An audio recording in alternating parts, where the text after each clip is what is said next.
오스카 와일드가 쓴 그날 이후라는 글이 있어요. 그 글에는 예수님이 직접 고쳐주셨던 병자들을 만나는 그런 장면이 나옵니다. 그러니까 예수님은 폐인이 되어서 손발을 이렇게 막 덜덜덜 떨고 있는 한 사람을 만났어요. 그래서 예수님은 그에게 묻습니다. 형제여, 어떻게 이런 모습이 되었소? 그렇게 그는 이렇게 대답합니다. 건강하게 되니 먹고 살 일이 걱정이었습니다. 다리를 절 때처럼 구걸하기에는 부끄럽고 마음에 딱 맞는 일자리는 구할 수 없었습니다. 결국 이리저리 방황하다가 이렇게 되었습니다. 예수님은 길거리 갈릴리에서 피투성이가 된 한 불량배를 만났어요.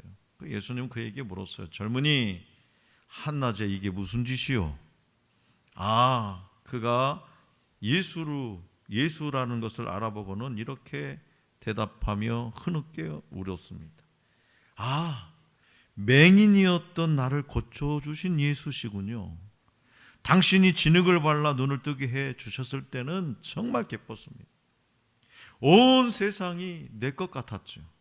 그러나 그때부터 세상 돌아가는 것이 눈에 보이는데 꼴을 보니 가관이더군요.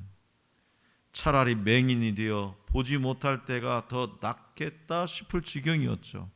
그래서 온 세상이 화풀이하면서 살다 보니 결국 이렇게 되었습니다. 성도 여러분, 오늘 우리의 삶에서 기적을 체험하는 것도 중요합니다. 그러나 날마다 주님 안에서 참된 안식을 얻고 변화된 인생을 사는 것이 더 중요합니다. 예수님의 기적을 체험했다고도 하고 하나님께 많은 복을 받았다고도 하는 사람이 어느 순간에 시련을 겪게 되면 하나님을 떠나기도 합니다. 그런 사람은요, 하나님 존재 자체가 아닌 하나님이 주시는 축복에만 관심이 있을 뿐이죠. 그리스도 안에 거할 때, 하나님 안에 겸손히 엎드려서 하나님을 알기를 간구할 때에 설령 우리의 필요가 채워지는 그런 어떤 기적이 일어나지 않는다고 해도 우리는요, 참된 안식과 평안을 누릴 수 있습니다. 예수님은 산 위에서 가르치신 후에 이제 본격적으로 사람을 만나시고 또 이적을 베푸시면서 기대하셨던 반응이 한 가지 있었어요. 그것이 뭐냐? 바로 믿음의 반응이에요. 믿음의 반응. 다른 것도 아니고 딱 한 가지. 하나님의 말씀과 권능을 듣고 본 사람들이라면 당연히 믿음으로 반응하기를 기대하셨던 거죠. 그런데 예수님이 기대하셨던 그 믿음의 반응은 당시에 생각하기에 아주 의외의 사람들에게서 발견돼요. 저 사람한테서 이런 사람이 의외의 사람들한테서 발견된다는 거죠.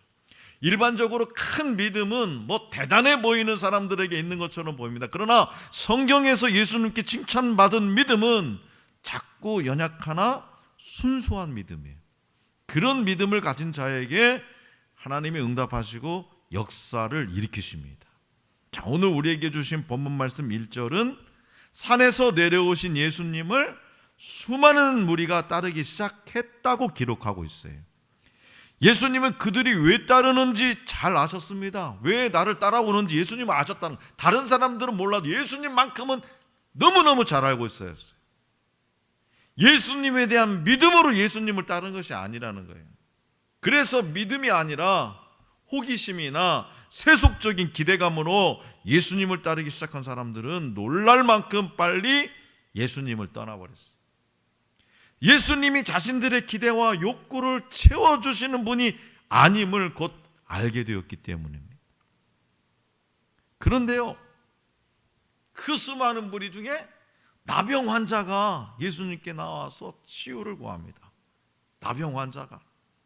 그런데 병을 고쳐달라고 구한 것이 아니라 본문 말씀 2절에는 주여 원하시면 저를 깨끗하게 하실 수 있나이다 라고 고백해요. 주여 원하시면 저를 깨끗하게 하실 수 있나이다. 컴퓨터를 꺼, 컴퓨터를. 마태복음에서 예수님을 주, 우리가 영어로 하면 로드잖아요. 로드. 이 주라고 부른 사람은 이 나병 환자가 처음이에요. 제자들도 있고 그 수많은 무리가 따랐다고 하잖아요. 그런데 예수님을 주라고 부른 사람은 이 나병 환자가 처음이에요. 그리고 이 나병 환자는 예수님이 원하시기만 하면 불가능한 나병 치유도 가능하다는 것을 믿어버렸다는 거죠. 그러니까 그 당시에 예수님 당시에 가장 지독한 질병 중에 하나가 뭐냐? 이 나병이거든요. 한센병이라고도 하고 문둥병이라고 하죠. 이 나병은 간상균에 의해 생기는 전염병으로 조그만 혹이 이렇게 생겨가지고 감각을 둔하게 하고 불구로 만드는 그런 병입니다. 그러나 요즘은요, 썰파제라는 약에 의해서 치료가 가능하다고 합니다. 사실 나병은 현재까지 알려진 모든 전염병 중에 가장 전염성이 적은 질병이에요. 그런데 예수님 당시에는 뭐요? 그렇죠. 그게 가장 무서운 병이 가장 무서워. 그래서 성경시대 사람들은 나병을, 이 한센병을, 이 문둥병을 잘못 이해해가지고 전염성과 유전성이 가장 강한 질병으로 믿었고 심지어 재앙으로까지 간주했고 경우에 따라서는 저주받은 사람이라고. 그래서 모두가 저주받은 인생이라고 여겼던 이 나병 환자의 입에서 놀라운 믿음의 고백이 나와버린 거죠. 그래서 이 나병 환자는 주께서 원하시면이라고 전제했습니다. 주께서 원하시면 내가 이 지금 불치병, 이 나병, 이 문둥병 한 방에 치유될 수 있습니다. 주님께서 원하시면. 주님께서 가능하시다면도 아니고 주님의 어떤 방법이 있으시다면도 아니에요. 이 세상에서 가능과 불가능, 가능한 것과 불가능을 결정짓는 것은 능력이죠, 능력. 할 수 있느냐 없느냐, 재력이 있느냐 없느냐, 지식이 있느냐 없느냐가 가능함과 불가능하다는 것을 결정합니다. 그러나 전능자가 뭐예요? 전능자는 뭐야? 못하는 게 없는 게 전능자잖아요. 그 전능자에게는 오직 그 일을 원하시느냐 원하지 않느냐, 그 일의 실현 여부를 결정해요. 그것이 내가 원하면 이루어지는 거고 내가 원하지 않으면 안 이루어지는 거예요. 전능자에게는 내가 하면 맘만 먹으면 하는 거고 마음에 안 먹으면 안 하는 거예요. 전능자에게는. 그렇기 때문에 저와 여러분들에게 있어서 중요한 것은 뭐냐? 여러분들이 하고 있는 이 일이, 여러분들이 지금 하고 있는 어떤 일인지 모르지만 그 일이 주님이 원하시는 일인가, 주님이 뜻하시는 일인가, 그거예요. 주님이 원하시는가, 주님이 뜻하시는 일인가, 그게 중요해요. 또 이 나병 환자는 예수님이 하나님의 아들로서 죄사함의 권세가 있는 메시아임을, 육신의 질병뿐만 아니라 내 영혼까지도 치유해 주시는 메시아라는 것을 알게 믿어버렸다는 거예요. 그래서 예수님이 원하시기만 하면 불치병인 병도 고칠 수 있고 내 죄도 용서를 받을 수 있다는 거예요. 내 영혼도 치유될 수 있다는 거예요. 그래서 예수님은 나병 환자의 말 한마디, 주님께서 원하시면, 당신이 원하시면, 그 말 한마디에 그런 그의 믿음을 보시고 그의 믿음대로 기적의 역사를 행하시고 당신이 메시아이심을 드러내셨어요. 내가 원하노니 깨끗함을 받으라. 내가 원하노니, 그 내가 원하노니 깨끗함을 받으라는 예수님의 선언과 함께 그의 병은 깨끗하게 나아버렸습니다. 명목장담이라는 말이 있어요. 명목장담. 이 말이 무슨 말이냐? 눈을 밝게 하고 쓸개를 크게 한다, 그런 뜻이에요. 눈을 밝게 하고 쓸개를 크게 한다. 다시 말해서 아무리 어려운 일도 담대한 마음으로 시도하면 충분히 해낼 수 있다. 라는 의미가 담겨 있는 거예요. 아무리 어려운 일도 담대한 마음으로 시도하면 충분히 할 수 있다. 나병 환자에게 있어서는 명목장담의 말이 적용된 거예요. 예로부터 마음이 바른 사람은요, 정도에서 벗어난 길을 가지 않습니다. 옳은 일은 두려움 없이 하되 옳지 않은 일에는 눈길도 두지 말아야 돼요. 그래서 예수님의 치유는 치유의 기적은, 치유의 이적은 하나님을 믿고 나오는 자에게 반드시 일어납니다. 나병 환자는요, 하나님을 향한 절대적인 믿음과 간절한 마음을 품고 그 하나님에서 알고 예수님 앞에 나아가서 치유를 받았어요. 치유를. 그래서 예수님의 적극성과 낫고자 하는 이의 적극성이 만나서 치유를, 기적을, 이적을 경험하게 된 거예요.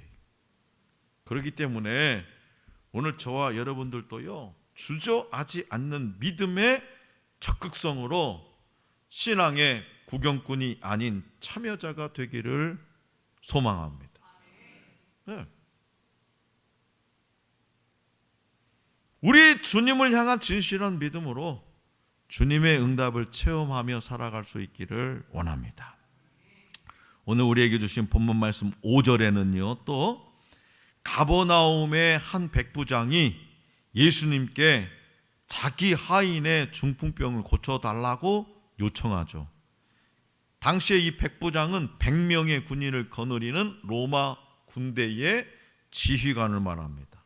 그러니까 로마 군대는 군단으로 조직되었는데 각 군단은 6,000명의 남자들로 또 구성되었고 100명의 군인을 지휘하는 60명의 백부장들과 더불어서 6개의 보병대가 있었어요.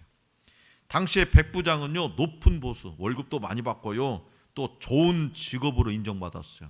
누구든지 백부장을 하고 싶어 했어요. 좋은 직업, 월급도 많고 진짜 완전 꿀이야, 꿀. 요즘 말로 말하면 정상적인 근무는요 20년 동안 근무하는데요, 그 이상 또 군대에 머물 수도 있어. 이들은 은퇴할 때에 또 많은 은퇴 상여금, 은퇴 자금을 또 받아요. 그리고 은퇴 후에는요, 동네에서 영향력 있는 시민이 되는 거예요. 그러니까 그냥 끝내주는 거예요, 한마디로 말하면. 그럼에도 불구하고 본문 말씀에 등장하는 백부장은 나병 환자처럼 예수님을 주라고 불러. 주인님 이를 뜻이요. 더 얘기하면 주라고 불렀고요. 자기 하인의 치유를 위해서 자신을 낮추는 것을 개의치 않았습니다. 그러니까 그는 이렇듯 마음이 온유하고 겸손한 사람. 그러니까 당시 하인은 동물처럼 취급하는 거예요. 동물처럼 죽어 나가도 아무 상관없는 거예요. 죽어 나가도 아무 상관없는 거예요. 내가 죽여도 상관없고 누가 책임을 묻지를 않아.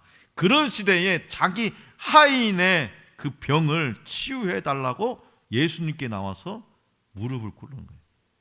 물론 이러한 성품이 구원의 조건이 되지는 않습니다. 성품이 좋다고 해서 구원을 받는 건 아니에요. 하지만 온유하고 겸손한 마음과 열린 귀는요, 분명히 예수님과 그분의 말씀을 온전히 보고 들을 수 있는 좋은 조건이 될 수 있습니다. 로마 군대의 백부장은 유대인들이 당연히 멀리할 수밖에 없는 사람이죠. 로마 군대의 백부장이니까. 유대인들이 이스라엘 사람들이 볼 때는 적이잖아요, 적. 우리로 따지면 일본 순경이에요. 일본 순경, 일본 헌병대. 당연히 멀리하죠. 그의 하인은 그 사람, 외적의 하인이니까 더더욱 관심을 가질 이유가 없는 사람입니다. 그런데 놀랍게도 예수님은 본문 말씀 7절에서 백부장의 집에 가셔서 하인을 고쳐주겠다고 말씀하셔. 내가 너희 집에 가서 고쳐주겠다. 그러자 백부장은 본문 말씀 8절에서 뭐라고 해요? 예수님이 자기 집에 오심을 감당할 수 없다고 하면서 그 자리에서 명령만 내리시면, 우리 집에 오실 것도 없고 명령만 내리시면 하인의 병이 나을 것이라고 고백합니다. 다시 말해 백부장의 이 고백은 예수님의 권능이 어떤 공간의 제약을 받지 않는다는 믿음의 표현이에요. 예수님의 그 권능은 민족적인 장벽이나 지위의 장벽이나 그리고 지리적 장벽도 모두 뛰어넘을 수, 어떤 환경과 여건을 모두 뛰어넘을 수 있다는 믿음의 고백입니다. 자, 성도 여러분, 믿음은요, 이 믿음은 하나님의 말씀을 듣고 주님의 역사를 볼 때 생겨나요. 그러니까 하나님의 말씀을 들어야 돼. 주님의 그러면 말씀을 듣다 보면 주님의 역사를 볼 수 있는 눈이 떠져. 그래서 믿음이 생겨나는 거예요. 믿음만이 하나님을 놀라시게 하고 기쁘시게 할 수 있고 바라는 것들이 실현되는 동력이 될 수 있습니다.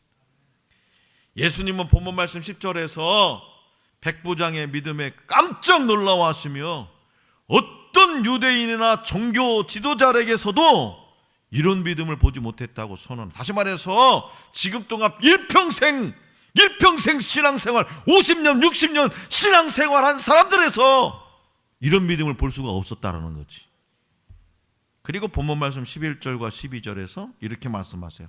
한번 읽어봅시다. 11절 12절 시작. 또 너희에게 이르노니 동서로부터 많은 사람이 이르러 아브라함과 이삭과 야곱과 함께 천국에 앉으려니와 그 나라의 본 자손들은 바깥 어두운 데 쫓겨나 거기서 울며 이를 갈게 되리라. 아멘. 이 말씀을요, 여러분들이 이해하기 쉽게 현대어 성경으로 다시 한번 들려드릴게요. 이 백부장과 같은 많은 이방 사람들이 세계 여러 곳에서부터 와서 아브라함과 이삭과 야곱과 함께 하늘나라에 들어가 앉을 것이다. 그러나 많은 이스라엘 사람들은 자기들을 위해 하늘나라가 마련되어 있는데도 어두운 곳으로 쫓겨나 땅을 치며 통곡할 것이다.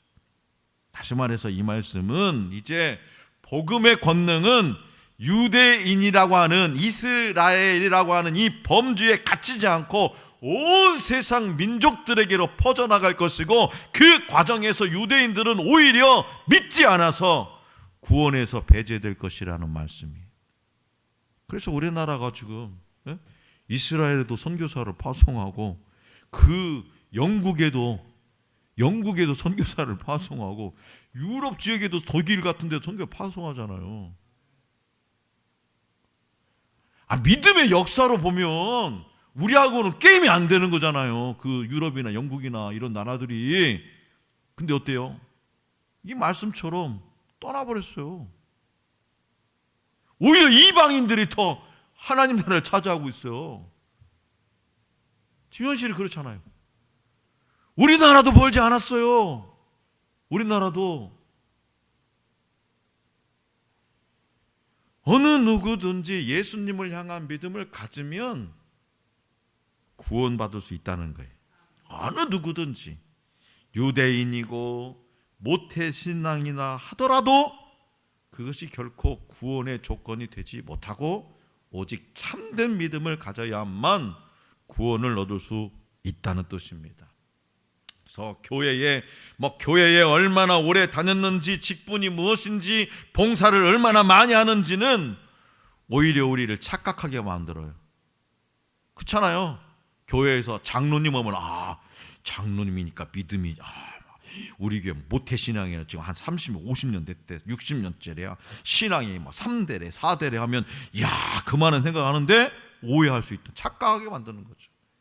예수님에 대한 바른 믿음이 있다면 어느 누구든지 구원받은 하나님의 자녀입니다.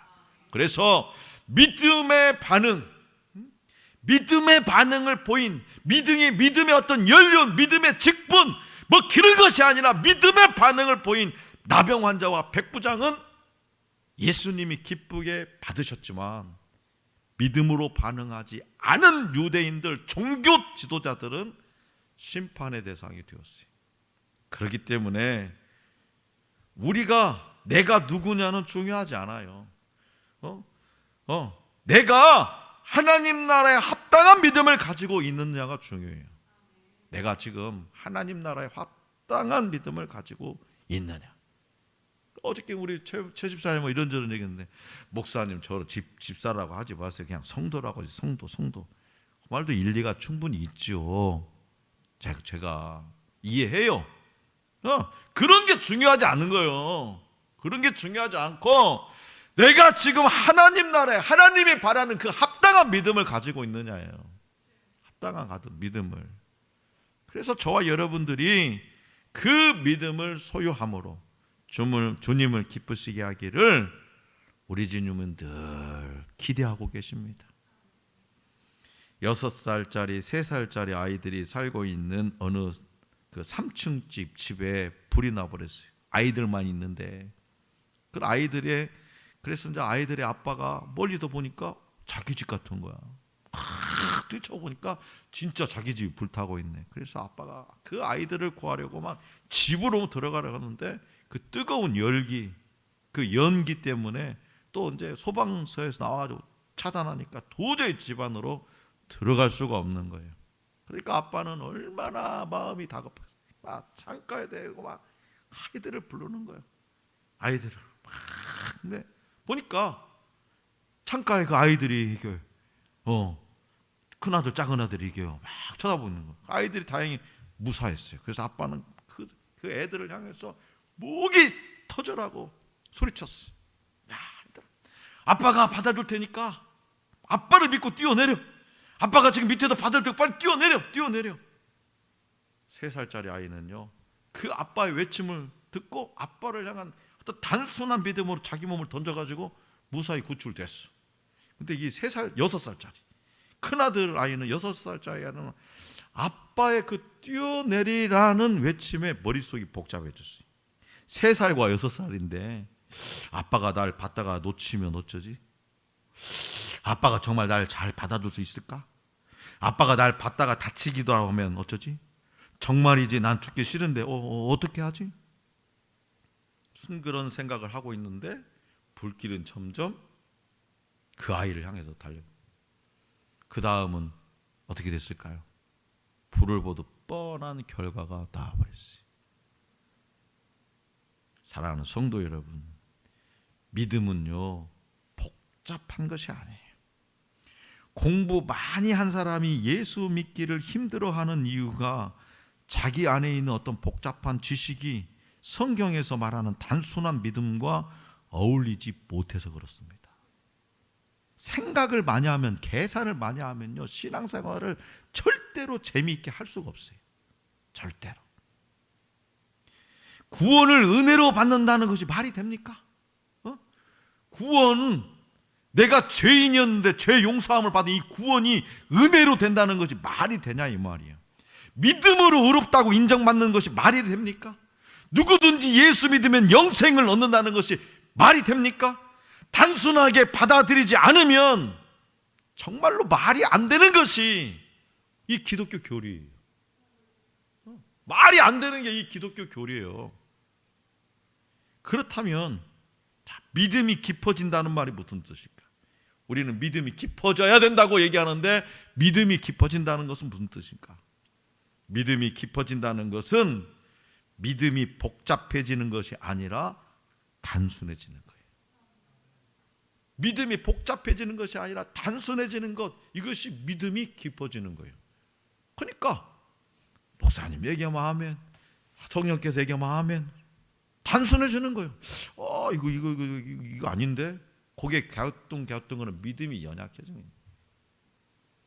하나님을 향한 절대적인 믿음이라고 하는 것은 뭐냐? 불난 집의 3살짜리 같은 단순한 믿음, 순수한 믿음을 가리킵니다. 그래서 단순한 믿음이란 앞도 뒤도 재지 않는 믿음입니다. 계산하지 않는 믿음이에요. 단순한 믿음이라고 하는 것은 하나만 생각하는 믿음이에요. 그래서 하나님 나라에 합당한 믿음은 단순하게 예수님께 나아오는 거예요. 오는 거예요. 집사님, 내일 2분 찬양 좀 하세요. 예, 이거요. 이거. 목사님, 막 고개를 갸우뚱거리고 그걸 꼭 해야 되나 어째야 되나 하면 이건 믿음이 없는 거죠. 그래서 내 형편과 어떤 처지를 따지지 않고 예수님 앞에 나오는 것이 하나님 나라의 합당한 믿음입니다. 복잡하게 계산하지 않고 단순하게 예수님께 나온 이 나병 환자와 이방인 백부장과 같은 모습이 하나님 나라에 합당한 믿음이라고 우리 주님은 오늘 저와 여러분에게 말씀하세요. 그래서 오늘 이 시간 여러분들은 어떤 모습으로 주님 앞에 나오셨습니까? 남들에게 드러내기 부끄러운 모습으로 주님 앞에 엎드렸지라도 하나님은 우리를 새롭게 하실 줄로 믿습니다. 어떤 문제를 안고 주님 앞에 나왔을지라도 우리 주님은 반드시 도와주실 줄로 믿습니다. 그러므로 의심하지 말고 오직 믿음으로 나아가시기 바랍니다. 믿음이 기적을 만듭니다.